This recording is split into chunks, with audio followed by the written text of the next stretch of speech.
Budúcnosť s konštruktov Industry. Má? Áno? Ak by si mohla mať len jeden smer vzdelania, ktorý by to bol? Technicky. Rada zistujem, ako veci fungujú. Čo je dobré na učení? To je nuda. Nie že učenie, ale vzdelávanie z konštruktov Industry. No tak. Myslím to vážne. Takto sa pozri na zábavu, ktorá sa strojárskeho vzdelávania týka.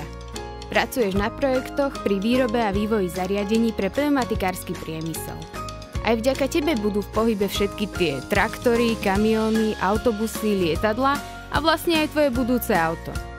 No vieš, čo sa hovorí? Čo? Všetko, čo potrebujeme, je dobre platená a skutočne zaujímavá práca. Ja som chcela byť záchranárka. Zmenila som rozhodnutie.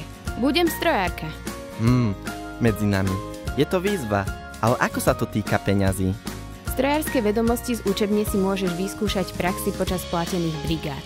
Po dokončení školy máš okamžitú prácu. Navyše počas zamestnania ťa konštrukta Industry podporí v ďalšom vzdelávaní.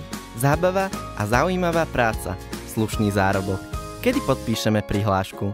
Práve teraz. So správnym rozhodnutím môžeš pracovať vo vývoji ako konštruktér, elektroprogramátor či elektromechanik, alebo vo výrobe ako operátor moderných strojov či montážnik.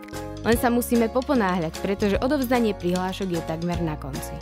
Rozhodnite sa správne a pridajte sa k svetovej špičke vo vývoji a výrobe zariadení pre pneumatikársky priemysel, objavte nové vedomosti, tvorivosť, stabilnú a dobre platenú prácu s konštruktov Industry teraz i pre vašu budúcnosť.